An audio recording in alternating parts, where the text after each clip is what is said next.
গৌরী সীতানাথ প্রেমানন্দে একবারে হরি হরি বল। নিতাই গৌরী সীতানাথ প্রেমানন্দে একবার হরি হরি বল। নিতাই গৌরী সীতানাথ প্রেমানন্দে একবার হরি হরি বল। সমবেত ভক্তবৃন্দের চরণে আমার কোটি কোটি দণ্ডবত প্রণিপাত। আজকের প্রসঙ্গ একটু ভিন্ন।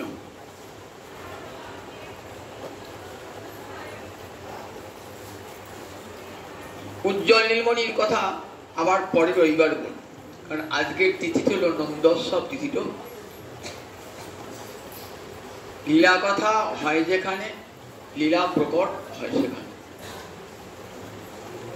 যেদিন যে লীলাটি পরিবেশিত হয় সেই লীলা কথা শুনবার জন্য কারা আসেন?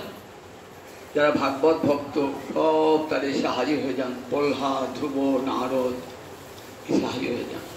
নন্দ, যশোদা সব এসেছেন আজকে তাদের কথা শুনবার জন্য। তাই যেখানে লীলা কথা, যেদিন যে লীলা কথা সেদিন সেই লীলা কথাটি পরিবেশন করতে হবে। আর যদি আমি সেই লীলা কথাটি পরিবেশন না করি তারা বিরক্ত হয়ে চলে যাবে। যার তো আমরা নন্দোৎসব শুনবার জন্য এসেছি। আজকে এই প্রসঙ্গটা একটু আলাদা হবে। চৈতন্য চৈতামৃতে কবিরাজ গোস্বামী পাদ কৃষ্ণ আবির্ভাবের দুটি কারণ আমাদের শোনায়। একটি বহিরঙ্গ কারণ আর একটি অন্তরঙ্গ কারণ। বহিরঙ্গ কারণটি আমাদের মতন জীবের জন্য, আর অন্তরঙ্গ কারণটি নিজের জন্য। রসিক শেখর কৃষ্ণ পরম করুণ। কৃষ্ণের দুটো বিশেষণ দিয়েছেন, রসিক শেখর কৃষ্ণ পরম করুণ। রসিক কাকে বলে?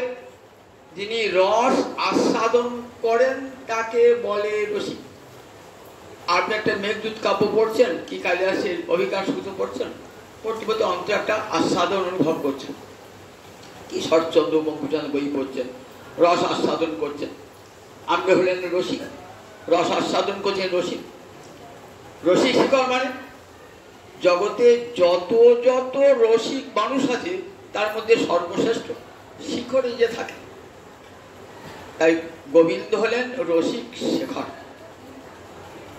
নিজেই তিনি রস, রস বৈষ উপনিষদ বলেছেন। ভগবান নিজেই রস, তাকে আস্বাদন করছে কারা? ভক্তেরা তাকে আস্বাদন করছে, তার কথা শুনছে, তার লীলা শুনছে, এগুলি শুনছে। তো তার ভক্তের আস্বাদন করছে, তাহলে তিনি রস বলে আস্বাদন করছেন। তো আবার তিনি রস হয়ে আবার রসিক, আবার তিনি রসিকও বটেন। শুধু রসিক নন, রসিক ও শেখর। রস আস্বাদন করবার জন্যই তার আশা, কারণ উপনিষদ বলেছেন রস বৈষ। তিনি সাক্ষাৎ রসস্বরূপ। এই রসস্বরূপকে পেলেই জীবের আনন্দ বর্ধিত হয়। রসং জীবায়ং লব্ধ্বা আনন্দী ভবতি। যতক্ষণ পর্যন্ত রসস্বরূপ গোবিন্দের কথা না শোনা হয় ততক্ষণ ভক্ত চিত্ত আহ্লাদিত হয় না। তাই তিনি সাক্ষাৎ রসস্বরূপ, আবার তিনি রসিক। ভক্তগণের চিত্তে বসে তাদের ভক্তিরস আস্বাদন করেন, ভক্তিরস আস্বাদন করেন। তাই গোবিন্দকে রসিকও বলা হয়। রসও বটে, আবার রসিকও বটে। রসিক নয়, রসিক ও শেখর। জগতে যত যত রসিক ব্যক্তি আছে সমস্ত রসিক ব্যক্তিদের মধ্যে তিনি সর্বশ্রেষ্ঠ। পাঁচটা রসই আস্বাদন করেছেন। কি কি? এটা আমরা শুনে আসছেন। শান্ত, দাস্য, সখ্য, বাৎসল্য, মধুর। এই পাঁচটা রসই গোবিন্দ আস্বাদন করছেন। বুঝতে পারবেন না?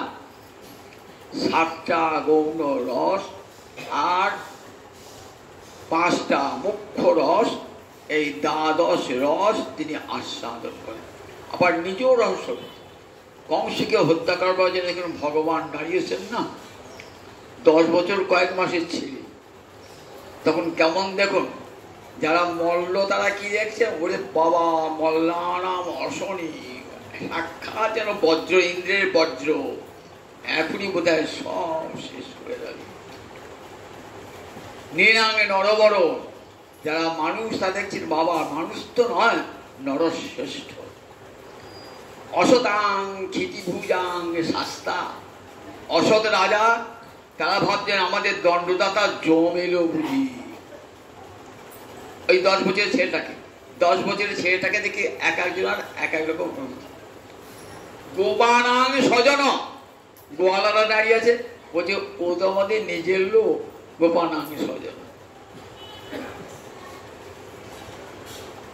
সব পুত্র বলছে পিতৃ পিতা শিশু, যারা নিজের পিতা মাতা নন্দ মহারাজ বসুদেব দেবকী, তারা কি দিয়েছেন পিতৃ শিশু, তাদের কাছে শিশু শিশু গোপাল দর্শন করছে। মৃত্যুর ভোজপতি কংস, ভোজপতি কংস কি দেখছেন, সাক্ষাৎ মৃত্যু দাঁড়িয়ে আছে আমার সামনে। যোগীরা কি দেখছেন, যোগী নাম পরম তত্ত্ব, যোগী দেখছেন পরম তত্ত্ব রূপে ভগবান। তাহলে দেখুন ভগবান কেমন, যার দৃষ্টিতে যেমন, ভগবান কেমন, যার দৃষ্টিতে যেমন।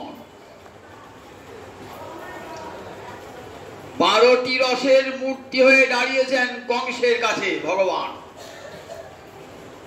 কংস দেখছে সাক্ষাৎ মৃত্যু জম এসেছে, আর গোপেরা কি দেখছে, ও আমাদের গোপাল। বসুদেব দেবকী নন্দমা দেখছেন আমার শিশু, কোলের শিশু দেখছেন। কার যার কোন ভাবটি, যারা অসৎ রাজা জরাসন্ধ শিশুপাল, তারা কি দেখছেন আমাদের দণ্ডদাতা জম এসে হাজির হয়েছে। তাহলে যার যেমন দৃষ্টি, ভগবানকে তারা সেই রূপে দেখছে। 10টা 12টা রসের মূর্তি ভগবান।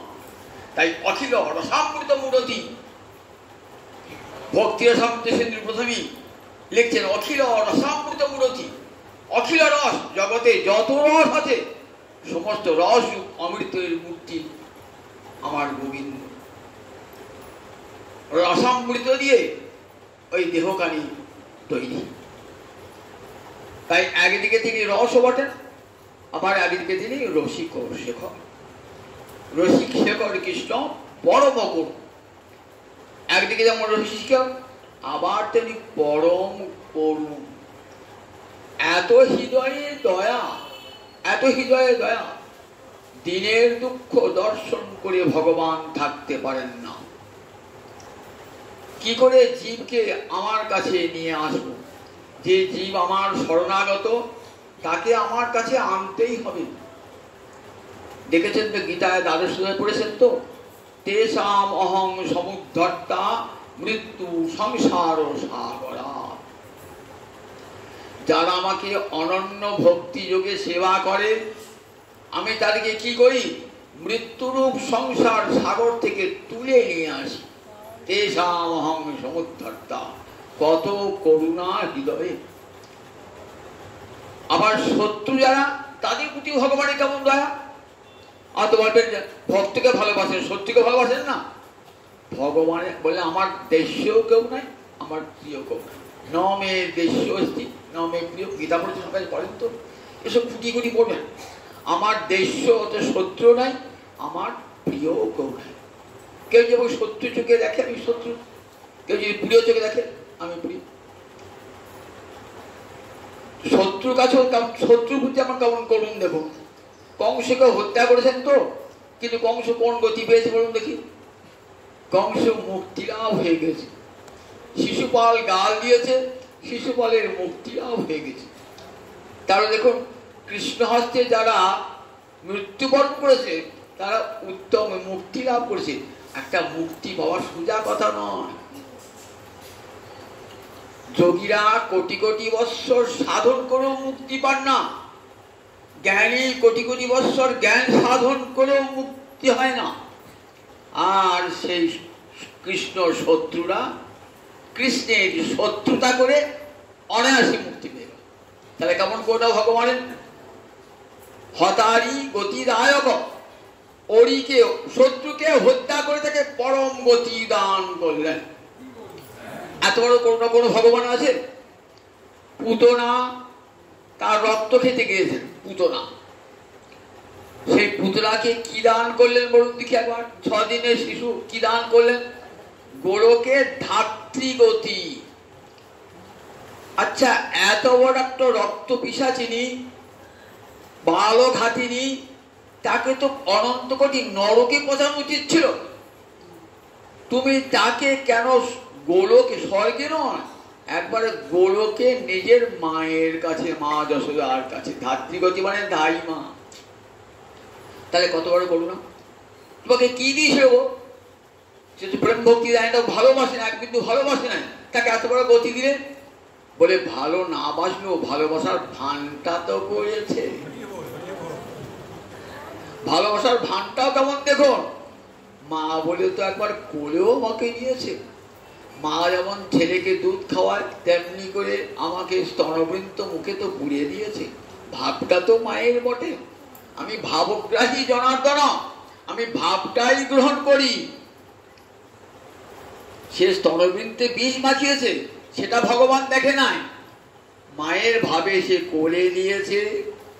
মা যেমন সন্তানকে স্তন দান করে, তেমনি স্তন দান করেছে, আর তার ফল পেয়েছে গোলকে ধাত্রীগতি। দেখেছেন তো? তাহলে রসিক শেখর কৃষ্ণ পরম করুণ, কতখানি করুণা ভগবানের, কতখানি করুণা! এই করুণা অন্য কোনো ভগবানে আছে? অন্য কোনো ভগবানে এত বড় করুণা যে তার শত্রু তাকেও দিয়েছেন কোথায়? উপরের স্থান। ধাত্রীগতি মানে ধাই মায়ের সমান। শিশুপাল গালের পর গাল দিয়ে যাচ্ছে, রাজসৌযোগ্যী গালের পর গাল দিয়ে যাচ্ছে, চিন্তা করে যাচ্ছে কৃষ্ণের। বলছে কৃষ্ণ লম্পট, কৃষ্ণ চোর, কৃষ্ণের পিতা মাতার ঠিক নাই। দেখুন, এত সব গাল আমরা হজম করতে পারি? ভগবান কিন্তু সব হজম করে যাচ্ছেন। ভগবান সব হজম করে যাচ্ছেন। ভীম গুনছে, বল আর থামলি কেন? 1 2 3 কত গাল দিতে পারি? দে না, দে না, দে না। এমনি করতে জানেন তো 101 যেই হয়ে যাবে, অমনি শিশুপাল বধ হয়ে যাবে। মাকে কথা দিয়েছিলেন, তোমার ছেলেকে আমি ক্ষমা করব 100টা অপরাধ, 101 হয়ে গেলে আর ক্ষমা না। ভীম সেটা জানতো। ভীম গুনছে 1 2 3 4 গুনছে। থামনি কেন? গাল দে, গাল দে। একেবারে কত গাল দিচ্ছে দেখবেন, ভাগবতে বলা আছে। ওই পুরো বাংশন অমুক টমুক কত কি বলা আছে। যেই 101 হয়ে গেল, 100 বেরিয়ে গেল, সঙ্গে সঙ্গে সুদর্শন চক্র গিয়ে ধর আর মুন্ড পৃথক করে আত্মাটা বেরিয়ে এলো। কোথায় গেল আত্মাটা? আত্মাটা গেল গোবিন্দের চরণে। আঘাসুর বধ হলো, আত্মাটা বেরিয়ে এলো। ব্রহ্মা দেখছে, এই যখন বৃন্দাবনে রাখাল রূপে খেলা করছে না, সব দেবতারা বিমানে দেখতো গোবিন্দের যজ্ঞ ভূপ বালকে, যাকে যজ্ঞে ডাকে ঋষিরা, আর কেমন খেলায় মা তোরা দেখো, ছেলেদের সঙ্গে লুকুচুরি খেলছি কেমন দেখো, এটাও খাওয়া খেয়ে করছে কেমন দেখো। এবার দেখবো যে ব্রহ্মারি দেবগণ সব বিমানে চড়ে দেখছেন ভগবানের লীলা। অগাসুর বধ হয়ে গেল, অগাসুর আত্মা বেরিয়ে এলো। ব্রহ্মা দেখছেন আত্মাটা কোথায় যায়, দেখলেন ওই কালো ছেলে, রাখাল ছেলে তার পায়ে ঢুকে। তাহলে হতারি গতিদায়ক। তাই নারদ বলেন, যেন কেন উপায়ন মন কৃষ্ণে নিবেশ হয়। যে কোনো উপায়ে মন যদি একবার গোবিন্দে নিবিষ্ট করা যায়, তারই মুক্তি হয়ে যায়। সে শত্রু ভাবে হোক আর মিত্র ভাবে হোক, ভগবানের সঙ্গে যে কোনো ভাবেই হোক সম্পর্ক বানাতে হবে। যেন কেন উপায়ন মন কৃষ্ণে নিবেশ হয়। যুধিষ্ঠিরকে বলছি, মহারাজ, যে কোনো উপায়ে মনটা যদি একবার গোবিন্দ চরণে চলে যায়, সে শত্রুভাবী হোক আর মিত্রভাবী হোক, তার পরম গতি লাভ হয়ে যায়। তাই রসিক শেখর কৃষ্ণ পরম করুণ, গোবিন্দ আমার রসিক শেখর আবার পরম করুণ, এই দুই হেতু হইতে হইল ইচ্ছার উদ্যম। কি করবেন? উদ্দেশ্য প্রেমরস নির্যাস করিতে আস্বাদন, রাগ মার্গে প্রেম ভক্তি করিতে প্রসারণ, এই দুটো উদ্দেশ্য। প্রেমরস নির্যাস আস্বাদন করবেন আর রাগ মার্গে প্রেম ভক্তি প্রসারণ করবেন, এই দুটোর জন্য কৃষ্ণ অবতারের আসা। অনেকের ধারণা আছে কৃষ্ণ এসেছিলেন কংস বধ করবার জন্য, শিশুপাল বধ করবার জন্য, নরকাসুরকে বধ করবার জন্য। বললেন লাগো না, অসুর বধ গোবিন্দের কার্য নয়। অসুর বধটা কার কাজ? বিষ্ণুর কাজ। ব্রহ্মার কাজ সৃষ্টি, বিষ্ণুর কাজ পালন, রুদ্রের কাজ ধ্বংস। যিনি পালন কর্তা বলেন তারই তো কাজ অসুর সংহার। তাহলে গোবিন্দ অসুর সংহার করবার জন্য আসেন নাই। গোবিন্দ অসুর সংহার করবার জন্য গোবিন্দকে আসবার দরকার করে না। গোবিন্দের অংশ কলা অবতার কারও প্রয়োজন নয়। দেখুন আমরা দেখি চণ্ডীতে দেখি মহিষাসুরের মতো অসুর, বলুন দিকে একবার, রক্ত বীজের মতো অসুর, শুম্ভ ঋষির মতো অসুর, কি ভয়ঙ্কর অসুর। তার জন্য ভগবানের কোন অংশ কোন কলা এসেছিলেন? কেউ আসেন নয়, শক্তি রূপে মা দুর্গা এসেছিলেন, তাকে শেষ করলেন শক্তি রূপে। তাহলে ভগবানকে অসুর সংহার করবার জন্য ভগবানকে আসতে হয় না। ভগবানের অংশ, ভগবানের কলা, ভগবানের অবতার, ভগবানের শক্তি এলেই হয়ে যায়। কিন্তু গোবিন্দ এসেছিলেন কি জন্যে? বলেন প্রেমরস নির্যাস করিতে আস্বাদন, রাগ মার্গে প্রেম ভক্তি করিতে প্রচারণ। একটা কাজ হলো নিজের রসিক বলে কি করবেন? প্রেমরস নির্যাস আস্বাদন করবেন। আর করুণ বলে কি করবেন? রাগ মার্গে প্রেম ভক্তি প্রচার করবেন। দুটো কাজই হবে, দুটো কাজ হবে। যখন রসিক শেখর রস আস্বাদন করবেন, কি রস আস্বাদন করবেন? বলেন 12টি রস আস্বাদন, 5টি মুখ্য রস, 7টি গৌর রস ভগবান আস্বাদন করবেন। আস্বাদন হয় নাই অন্যান্য অবতারে? তা বলেন অন্যান্য অবতারের রস আস্বাদন হয়েছে, কিন্তু রসের নির্যাস আস্বাদিত হয় না। আচ্ছা বাৎসল্য রসের আস্বাদন হয়েছে তো তোমার রাম অবতারে? কৌশল্যাকে মহারূপে ছিল তো, তার বাৎসল্য রস আস্বাদন হয়েছে। বলেন বাৎসল্য রস আস্বাদন হয়েছে, কিন্তু বাৎসল্য রসের নির্যাস আস্বাদিত হয় না। আমাকে মা কৌশল্যা বাঁধতে পারেন নাই, আর মা যশোদা আমাকে কি করেছেন? তারণ ভৎসন করেছেন, আমাকে বেঁধেছেন মা যশোদা। এই যে আমাকে মা কৌশল্যাও করতে পারেন নাই, মা অদ্বিতীয় করতে পারেন নাই, মা কৃষ্ণীয় করতে পারেন নাই, এটি করেছেন কে? আমার মা যশোদা।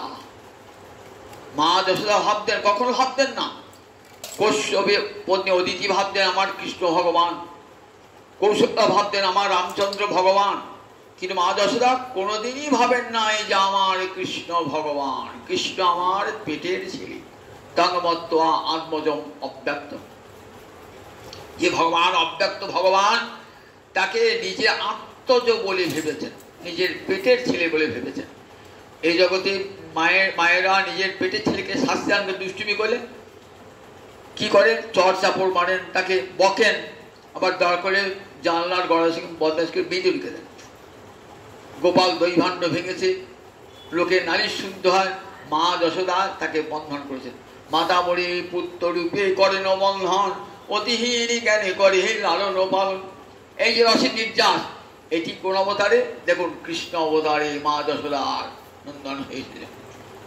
এই আস্বাদনটা হয়েছে মা যশোদার রসের নির্যাস। সখ্যরস বলছে দেখো রাম অবতার তো অনেক সখা ছিল, রাম অবতার, সেখানে আমি সিংহ বেরপুরের সখা গুহকচণ্ডা, কিন্তু গুহকচণ্ডা কি করেছেন? গুহকচণ্ডা রামচন্দ্রকে প্রণাম করতে যাচ্ছেন। বলুন তো এই জগতে কোনো সখা সখাকে প্রণাম করে নাকি? প্রণাম করে? রামচন্দ্রকে ভগবান বলে ভাবছেন, রামচন্দ্র বুকে জড়িয়ে হচ্ছেন, পাঁচ হাত দূরে সরে যাচ্ছে, না না তুমি ভগবান বলে দূরে সরে যাচ্ছেন। তাহলে রসের নির্যাস আচ্ছাদিত হয় না। বন্ধু যদি আমাকে দেখে সম্ভ্রম প্রকাশ করে, আমার থেকে দূরে সরে যায়, তাহলে কি আমার কি ওই সক্ষরস আস্বাদন হবে? সক্ষরস আস্বাদন হবে না। বন্ধু যদি প্রণাম করে, তাহলে কি সক্ষরস আস্বাদন হয়? বন্ধুর সঙ্গে গলাগলি হলেই তবে সক্ষরস আস্বাদন হয়, সে তো হয় না। কিন্তু কৃষ্ণ অবতারে হয়েছে। যশোদা কি করেছেন? শ্রীরাম সুদাম দাম্ব সুদাম একটু খাইয়েছেন। সকালে যেমন নিজের মুখে খাবার খাইয়ে দেন বন্ধুকে, ঠিক তেমনি করে সক্ষরসের নির্যাস আস্বাদন হচ্ছে। সক্ষরসের নির্যাস আস্বাদন, রস নির্যাস আস্বাদন করছেন। তাই দেখুন, আবার দেখুন মধুর রসে আস্বাদন সীতা দেবী মান করেছেন। কোথায় দেখাতে পারবেন? রামায়ণে কোথায় দেখাচ্ছেন? সীতা দেবীর পূর্বরাগ, সীতা দেবীর মান কেউ দেখাতে পারবেন কোথাও? সীতা দেবীর পূর্বরাগ হলে ওই যেই দেখা সেই বিয়ে, যেই দেখা সেই বিয়ে হয়ে গেছে। আর মান হয়েছে, পূর্বরাগ হয়েছে, কিছুই না। সীতা দেবী কোনো মান করতেও জানতেন না, দক্ষিণা নায়িকা। কিন্তু গোবিন্দের ইচ্ছা যে দেখো আমি দেখবো মান, মান গর্বিনী মূর্তি। শ্রী রাধানী রেখেছেন মান গর্বিনী মূর্তি রেখেছেন। রাধানী পূর্বরাগ হয়ে জল আনতে গেছেন যমুনায়, পূর্বরাগ হয়েছে। রসের নির্যাস, রসের নির্যাস আস্বাদিত হচ্ছে।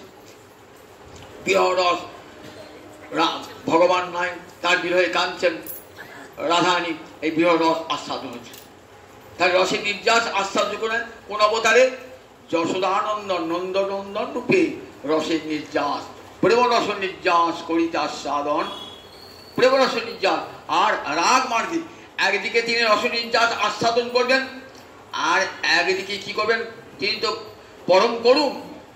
রাগ মার্গে প্রেম দেখো কেমন করে মা যশোদা আমাকে ভালোবাসছে, কেমন করে নন্দ মহারাজ আমাকে ভালোবাসছে, কেমন করে শ্রীরাম সুদাম সখা আমাকে ভালোবাসছে, কেমন করে ব্রজরমণীকে আমাকে ভালোবাসে, এমনি করে আমাকে ভালোবাসো, ঠিক এমনি করে ভালোবাসো। জগৎকে দেখাচ্ছে রাগ মার্গ। রাগ মার্গ কাকে বলে? একটু বেশ শুনছেন। দু প্রকার ভক্তি, সাধারণ ভক্তি, একটা বৈধি আর একটা রাগ। বৈধি ভক্তিটা শাস্ত্রের শাসন মেনে ভগবানকে ভালোবাসার নাম বৈধি ভক্তি। সেখানে প্রাণের টান থাকে না। বৈধি ভক্তিতে প্রাণের টান থাকে না। শাস্ত্র বলেছেন যে দেখো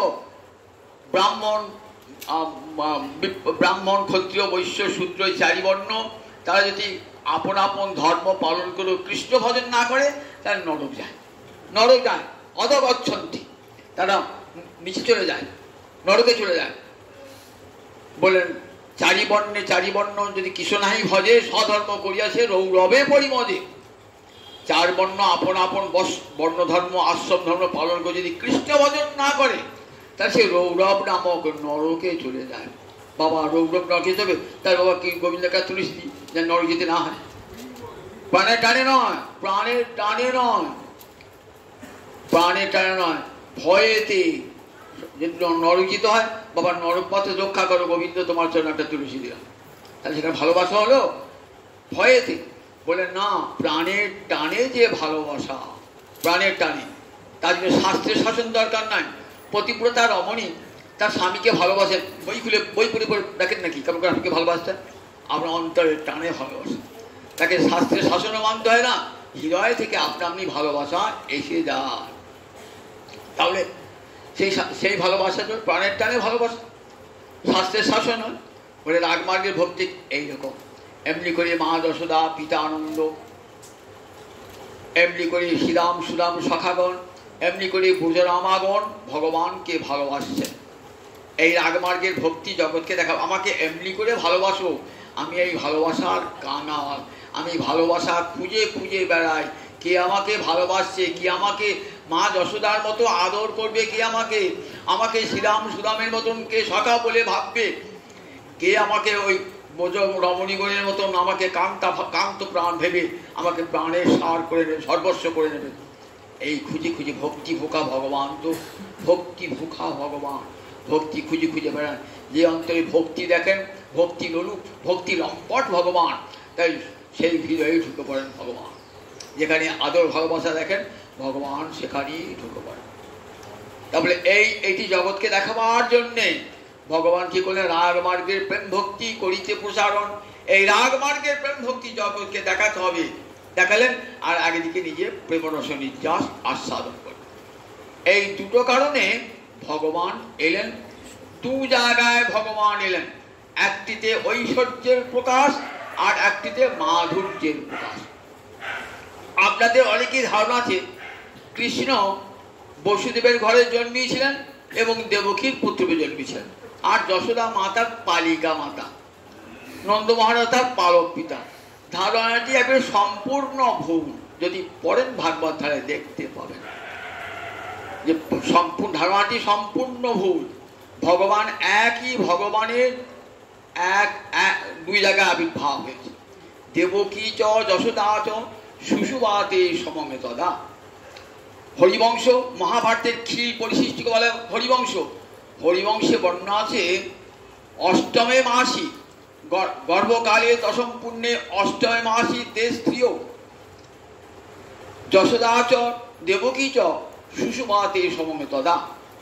গর্ভকাল অসম্পূর্ণ, অর্থাৎ 8 মাস। 8 মাসের সন্তান হয়, 9 মাস 10 দিন হতে তবে সন্তান হবে, কিন্তু 8 মাসেই কৃষ্ণ এলেন।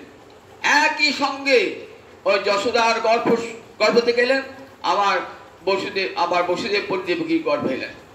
সমং সুষুবাতে সমং তদা। আপনার বলেন অতীত যোগমায়া এসেছেন। যোগমায়া কিন্তু একসঙ্গে আসেন নাই। কৃষ্ণ এসেছেন অষ্টমীতে, যোগমায়া এসেছেন নবমীতে। তাই সমং হয় কেমন করে? একই সঙ্গে হয় কেমন করে? সমং তদা একই সঙ্গে হয় কেমন করে? অষ্টমী তিথি ছাড়বে, নবমী তিথি আসবে, তবে তো মা যোগমায়ের আবির্ভাব হবে। নন্দগোপ গৃহে যাতা যশোদা গর্ভ সম্মুতা চরিতে বলা আছে। মা দুর্গা যোগমায়া জন্মালেন যশোদার গর্ভে নবমী তিথিতে, অষ্টমী তিথিতে নয়। অথচ হরিবংশ বলছেন অষ্টমী তিথিতে যশোদা এবং দেবকী একই কালে গর্ভকাল অসম্পূর্ণ অবস্থায় সন্তান প্রসব করলেন। তাহলে একই সঙ্গে ভগবান বসুদেব নন্দন, আবার একই সঙ্গে জন্মগ্রহণ করেছেন যশোদা নন্দন। একটি ভগবানের ঐশ্বর্য মূরতি, একটি ভগবানের মাধুর্য মণ্ডিত মূরতি। কিন্তু এমন রহস্যে ঘেরা বোঝবার উপায় নাই। আমরা কখন বুঝি নন্দোৎসব, নন্দ মহারাজ উৎসব করছেন। নন্দ মহারাজ অনেক বয়স হয়ে গেছে। নন্দ মহারাজের অনেক দিন ধরে নিঃসন্তান দম্পতি। আর ব্রজের যারা প্রজা তারা সবাই চান আমাদের নন্দ মহারাজের সন্তান হোক, কে পালন করবে আমাদেরকে। মনে মনে ভাবেন নন্দরাজের পর কে আছে, মনে মনে ভাবেন। বহুদিন সন্তান হয় না। মা যশোদারও মনে অশান্তি, একটি সন্তান হলো না, একটি সন্তান হলো না, মনে ভাবছেন। কত নারায়ণ উপাসনা করেছেন, কত যাগযজ্ঞ করেছেন, কত তপস্যা, যে যা বলেছেন, যত জ্যোতিষী যা যা বলেছেন তাই করেছেন, সন্তান হয় না। গুরুদেব বলেন তোমার গর্ভে যে সন্তান আসবে সেটি যাগযজ্ঞ করে আসবে না। কে আসবে? স্বয়ং নারায়ণ তোমার পুত্র হয়ে আসবে।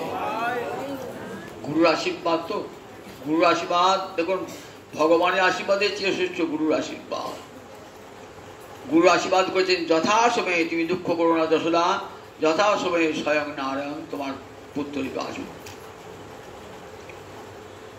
গর্ভ সঞ্চার হল যশোদার। গর্ভ কিরকম গর্ভ সঞ্চারটি দেখুন।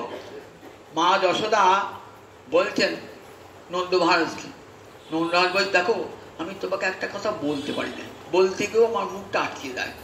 আমি রাত্রিবেলায় স্বপ্ন দেখেছি। কি স্বপ্ন দেখেছ? বলেন দেখলাম একটি ছেলে নারায়ণের মতো একবারে শ্যামল বরণ এসে তোমার কোলে ঝাঁপাচ্ছে, তোমার কোল থেকে আমার কোলে আসে। নন্দ মহারাজ বলছে ও স্বপ্ন তো আমিও দেখেছি। বলে দেখো গুরুর তো আশীর্বাদ আছে। গুরুদেব বলেছে না, আমি বলতে কেউ সাহস হয় না, দেখতে নারায়ণের চেয়েও সুন্দর। এই একবার আমার কোল থেকে আসছে, আমার কোল থেকে তোমার কোলে চলে যাচ্ছে। যথাকালে মা যশোদার সন্তান রূপে জন্মগ্রহণ করলেন। ঠিক একই দিনে একই সময়ে যশোদা নন্দন রূপে আবির্ভূত হলেন। নন্দোৎসবে সুখদেব বলছেন নন্দস্তু আত্মজে উৎপন্নে জাতা রাধ মহামনা। শোনো মহারাজ, নন্দরাজার ঘরেও ছেলে জন্মিয়েছে। নন্দরাজা ঘরে আত্মজ, আত্মজ মানে কি পরের ছেলেকে আত্মজ বলে নাকি? আত্মজ মানে যে নিজের অঙ্গ থেকে যে ছেলে হয় তাকে বলে আত্মজ বলে। আমি একটা পালিত পুত্র মানুষকে থেকে আত্মজ বলবো? আমার দত্তপুত্র বলবো, আত্মজ বলবো না। আত্মজ পুত্র কাকে বলে? নিজের গর্ভজাত সন্তানকে বলে, নিজের ঔরসজাত সন্তানকে আত্মজ বলে। নন্দস্তু আত্মজে উৎপন্নে। সুদেব বলছে মহারাজ নন্দ মহারাজের খুব আনন্দ, বহুদিন বাদে যখন ছেলে হওয়ার আর কোনো সম্ভাবনা ছিল না তখন সন্তান হয়েছে, খুব আনন্দ মহারাজের। নন্দস্তু আঙ্গ। আবার যখন বলছেন দেব পশুপাঙ্গ যায়, ব্রহ্মা স্তব করছেন তো পশুপ অঙ্গ যায়, পশু মানে পশু পালন করে যে, কে পশু পালন করে? নন্দ মহারাজ, তার অঙ্গজ প্রণাম জানাচ্ছেন তো নম পশুপাঙ্গ যায়। হে নন্দরাজা নন্দন তোমাকে প্রণাম জানাই। ভাগবতে বহু জায়গায় তাকে নন্দ নন্দন বলা হয়েছে। কি লোকে কি ধারণা না নন্দরাজা তো নন্দন তার পিতা নয়, আসল পিতা। একই সঙ্গে ভগবান জন্মিয়েছেন। একটা পুরাণের কাহিনী আছে, রামচন্দ্র যখন ফিরে এলেন না 14 বছর পর অযোধ্যা এসেছেন তো, অযোধ্যায় চতুর্দিকে আলো জ্বলছে। ওই যে দীপাবলি উৎসবটা হয় না, রেখেছেন তো কার্তিক কালী পুজো আগে দীপাবলি উৎসবটা কি জন্য হয়? রামচন্দ্র ফিরে এসেছেন, 14 বছর বাদে রামচন্দ্র ফিরেছেন, সব গোটা অযোধ্যায় আলো জ্বলছে, খুব আনন্দ। রামচন্দ্র এলেন তো সব ঘরে ঢুকছেন, মায়েদের ঘরে ঢুকছেন। কার ঘরে গেলেন? কইকেয়ী ঘরে, ছোট মায়ের ঘরে গিয়েছেন। মায়ের ঘরে আলো নাই, মা মুখটি আমার কালো করে বসে আছে। রামচন্দ্র ফিরে এসেছে, মুখটি কালো করে বসে আছে। বলছো মা আমি তোমার রাম এসেছি, আমি তোমার ছেলে এসেছি, আমার সঙ্গে কথা বলবে না? বলছে একটা শর্তে, বল তুই আমাকে মা বলে ডাকবি। বললেন দেখো তোমাকে মা বলে ডাকবো, কিন্তু তোমার স্তন্যপান আমি করবো না, স্তন্যপান করবো না। তোমাকে মা বলে ডাকবো কিন্তু স্তন্যপান করবো না। এই কইকেই দেবকী রূপে আবির্ভূত হলেন, দেবকীর সন্তান হয়ে জন্মালেন, কিন্তু দেবকীর স্তন্যপান করলেন না। সুখদেব বলছেন, বলছে মহারাজ নন্দকে, মহারাজ পরীক্ষিত একটা প্রশ্ন করেছেন, বলছেন নন্দ কিম অকরৎ ব্রহ্মণ যশোদা চ মহাভাগা। নন্দরাজা এমন কি করেছিলেন আর মা যশোদা এমন কি করেছিলেন যে পপৌজস্যা স্তনম হরি, ভগবান শ্রীহরি যার স্তন্যপান করেছিলেন। কেমন করেছিলেন? তখন একটা পুরাণের গল্প শোনালেন যে একবার দ্রোণ নামক বসু, 8টা বসু আছে তো, একটা বসুর নাম দ্রোণ, দয়ফলা ওকার মধ্যে দ্রোণ বসু। এই দ্রোণ বসুর পত্নীর নাম ছিল ধরা। এই দুজনকে ব্রহ্মা আদেশ করলেন প্রজা সৃষ্টি করবার জন্য, সন্তান উৎপাদন করবার জন্য। তখন তারা ব্রহ্মার কাছে প্রার্থনা করলেন আমাদের যেন ভগবান কৃষ্ণে পরমা ভক্তি লাভ হয়। ব্রহ্মা বললেন তথাস্তু। তারা দীর্ঘকাল তপস্যা করলেন ধরা এবং দ্রোণ। যথাকালে তাদের পুত্ররূপে ভগবান আবির্ভূত হয়েছে। এখন একটা প্রশ্ন আসবে, আচ্ছা ব্রহ্মার পরে ভগবানের মাতা পিতা এবার কি হবে? অনেক কত গল্প শুনে খুব আনন্দ হবে, কিন্তু গল্প শুনে একটা মনে প্রশ্ন জাগবে, যদি আপনি কৃষ্ণ তত্ত্ব ভালো করে জানতে চান। আচ্ছা যে ব্রহ্মাকে ভগবান নিজে সৃষ্টি করেছেন, আর সেই ব্রহ্মার পরে ভগবানের পিতামাতা ব্রহ্মার পরে, তাই হয় নাকি? যে ব্রহ্মা ভগবানের নাভি কমল থেকে যে ব্রহ্মার সৃষ্টি, যে ব্রহ্মাকে ভগবান সৃষ্টি করেছেন, সেই ব্রহ্মার পরে আবার ভগবানের পিতামাতা হয় নাকি? তাহলে সিদ্ধান্তে কি হবে? বলেন দ্রোণ এবং ধরা এরাও ভগবানকে পুত্ররূপে পেতে চেয়েছিলেন। তাই ব্রহ্মা আশীর্বাদ করেছেন যখন দাপরে নন্দ যশোদা আসবেন, তখন নন্দ যশোদার মধ্যে তোমরা বিলীন হয়ে যাবে। দ্রোণ নামক বসু নন্দের মধ্যে প্রবেশ করলেন, আর ধরা নামে তার পত্নী যশোদার মধ্যে প্রবেশ করলেন। তাই অনেকে ভাবেন বোধহয় নন্দ আর যশোদা এরা ধরা আর বলে না, এরা কখনো ব্রহ্মার বরে কখনো ভগবানের পিতা মাতা হতে পারে না। তাই যশোদাচ মহাভাগা পাপৌযস্যাস নায়ং সুকাপ ভগবান দেহিনাঙ্গ বিকাশিত।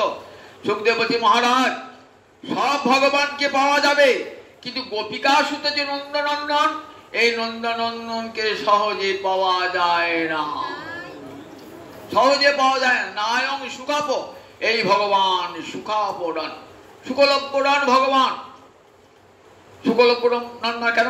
বলে একে জ্ঞানে পাবেন না, যোগে পাবেন না, কোন সাধনায় তাকে পাবেন না। তাহলে তাকে কাপড়ে পাওয়া যায়? তার করুণায় তাকে পাওয়া যায়। করুণা ছাড়া তাকে পাওয়া যায় না।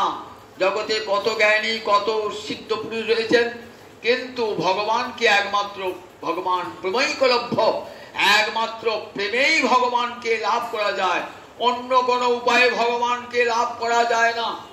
ভগবান ভালোবাসা ভূপ কোথায়? রায়ং সুখাপি ভগবান। বলেন দেখো, মন্দ মা যশোদা এমন এমন ভাগ্য করেছিলেন, এমন ভাবে গোবিন্দকে ভালোবেসেছিলেন যে যে ভগবান মায়ার বন্ধনে জগতের জীবকে বেঁধে গিয়েছেন, ত্রিগুণময়ী মায়াটা জীবকে বেঁধে গিয়েছেন, আর সেই ভগবানকে মা যশোদা বন্ধন করেছেন। কতখানি দেখুন মায়ের শক্তি, মায়ের বাৎসল্যের কতখানি শক্তি। শ্রুতি বললেন দেখো, বাধা তো দূরের কথা, বলেন যত বাচ ও নিবর্তন্তে অপ্রাপ্য মনসা সহ। মন সর্বাপেক্ষা দ্রুতগামী, মনের চেয়ে দ্রুতগামী আর কেউ নাই। এখনই বসাছেন গৌরাঙ্গ মন্দিরে, এখনই মনটা ছেড়ে আছে, আবার দিল্লিতে বলছে দেখুন মন এমন দ্রুতগামী মন। অন্য কোনো যান দেখুন পৃথিবীতে আজ পর্যন্ত আবিষ্কৃত হয় না যা মনকে ছাড়িয়ে দিতে পারে। মন দ্রুতগামী। সেই মন যদি মনে করে আমি গোলকে বৈকুণ্ঠে যাব, গোবিন্দের চরণ ছোব, কোনোদিনই পারবে না। যত বাচ নিবর্তন্তে অপ্রাপ্য মনসা সহ। বলে মন যেতে পারে না, বাক্য যাবে কেমন করে? দুজনে যায় গিয়ে আবার ফিরে আসে না গো, গোবিন্দের হদিশ পেলাম না বলে ফিরে আসে তারা। মায়ার বন্ধনে ভগবান যে বেঁধে গেছেন, আর সেই ভগবানকে মা যশোদা বাঁধছেন।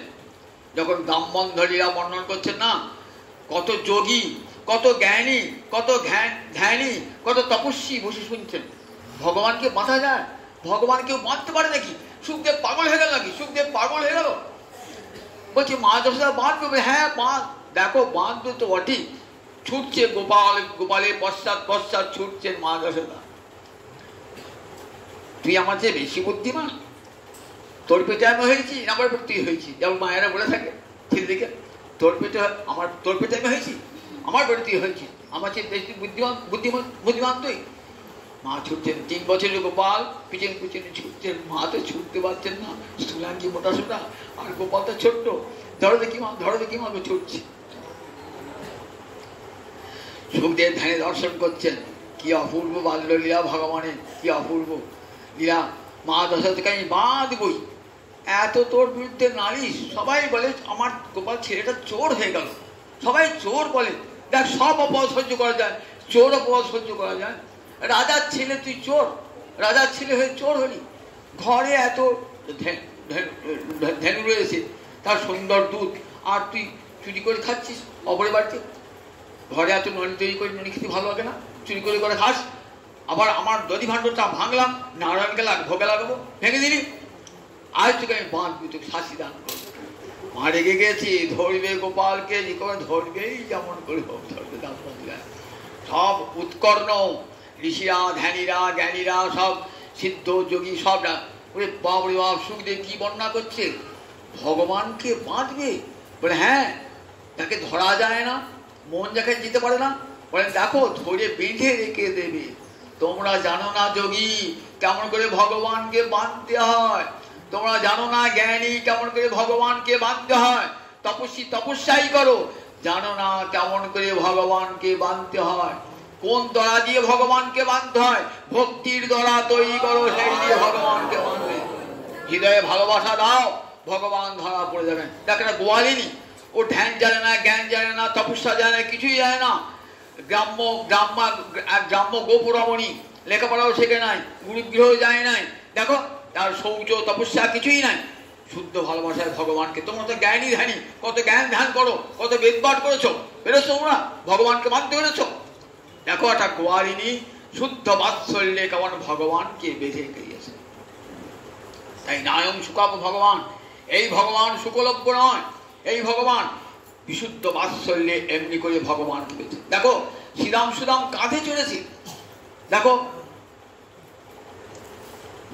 গোহচন্ডা রামচন্দ্রের কাঁধে চড়েছে, কাঁধে চড়তে পারে না, এইটাও খাওয়াতে পারে না। শ্রীরাম সুদাম ভালো করে বাড়ি থেকে দই এনেছে, খেয়ে দেখেছে দইটা খেতে আর সুস্বাদু। এই কানাই খাই না, খেয়ে দেখ না, বলো এই দেখ এই পিলু ফলে আচারটা এনেছি, খা খেয়ে দেখ, একটু করে খেয়ে দিচ্ছে। ভগবানকে একটু করে উচ্ছিষ্ট ভগবানকে কেউ দেয়? ভগবানকে কখন দেয় বলে? নিবিড় ভালোবাসায়, নিবিড় ভালোবাসায় দুই বন্ধু যখন একাত্ম হয়ে যায় তখন বলে আহা আমার ভালোবাসার জিনিসটা আমার বন্ধুকে খাওয়ায়। শ্রীরাম সুদাম খাইছে, খেলায় কোন দিকে খেলা, কাঁধে চড়াচড়ি খেলা, খেলা হেরে গিয়েছে গোপাল, এবার তোর কাঁধে চাপবো। শ্রীরাম কাঁধে চেপেছে, সুরাম কাঁধে চেপেছে। যদি বলতেন ভগবান, ভগবানের গায়ে তো পা লেগে যাবে, কাঁধে চলে পরে ভগবানের গায়ে তো পা লেগে যাবে, হবে না। তুমি কোন বড় লোক, তুমি আমি সম, তুই আমার চেয়ে বড় কিসে? আমি পাহাড় ধরেছি বলে তুই 7 দিন ধরেছিস। শ্রীরাম বলছে আমি 15 দিন ধরতাম, আমি 15 দিন ধরতে পারি, জানিস তোর গায়ে কি শক্তি আছে? এমনি করে তর্ক করে, তুমি কোন বড় লোক, তুমি আমি সম ভগবানের সঙ্গে। ভগবানকে তারা কখনো ভগবান বলে ভাবতেন। কৃষ্ণকে ভগবান বলে নাহি জানে ব্রজজন, কৃষ্ণকে ভগবান বলে জানেন না ব্রজজন। তাহলে কি ভাবেন? মোর পুত্র, মোর সখা, মোর প্রাণপৃষ্ঠ। কৃষ্ণ আমাদের বন্ধু, কৃষ্ণ আমাদের সখা, কৃষ্ণ আমাদের পেটের ছিল সন্তান। এই বোধ শুদ্ধ বাৎসল্যে সব ভুলে গেছেন। ভালোবাসা যত নিবিড় না, সেখানে আর ঐশ্বর্য জ্ঞান প্রবেশ করতে পারে না। উদ্ধব গিয়ে দেখছেন বাবরে বাপ, ব্রজ কি জিনিস?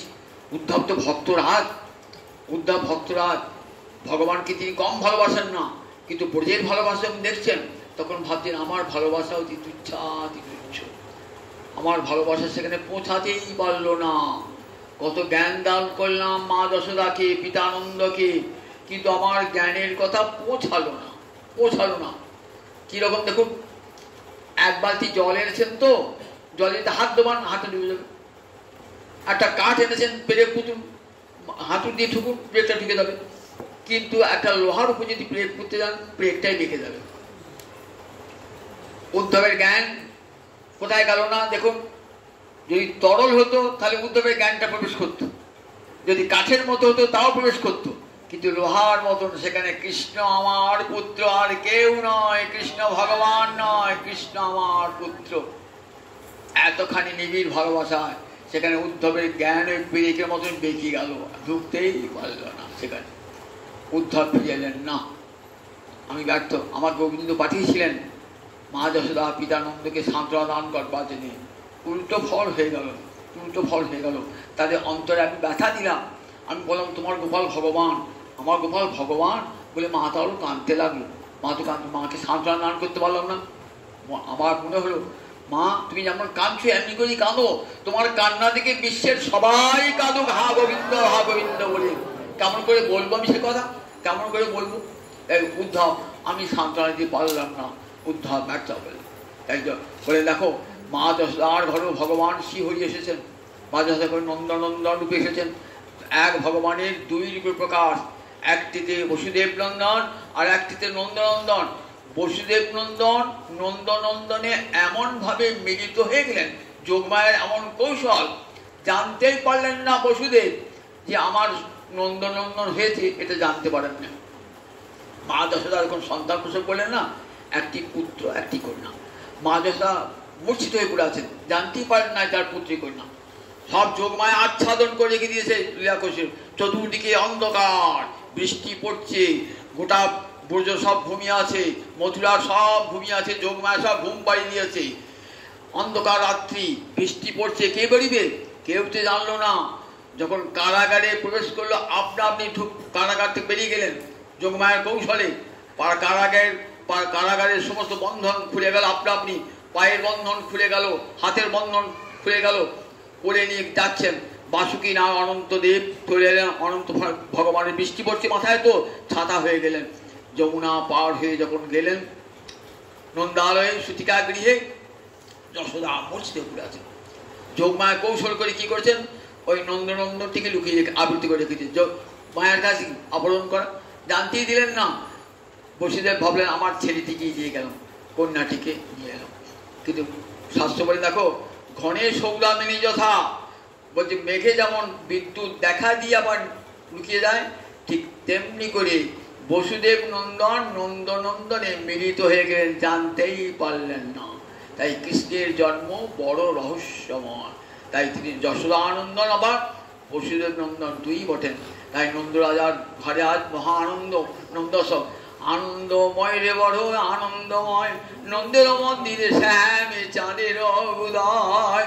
7টা তিল পর্বত করেছেন। তিল পর্বত, এক একটা পর্বতে 3 মণ 10 সের করে তিল আছে, আবার তারপর সোনার উপ মণিমুক্তা দেওয়া আছে। 20 লক্ষ ধেনু দান করছেন আনন্দে, যত গায়ক বাদক প্রত্যেককে দান।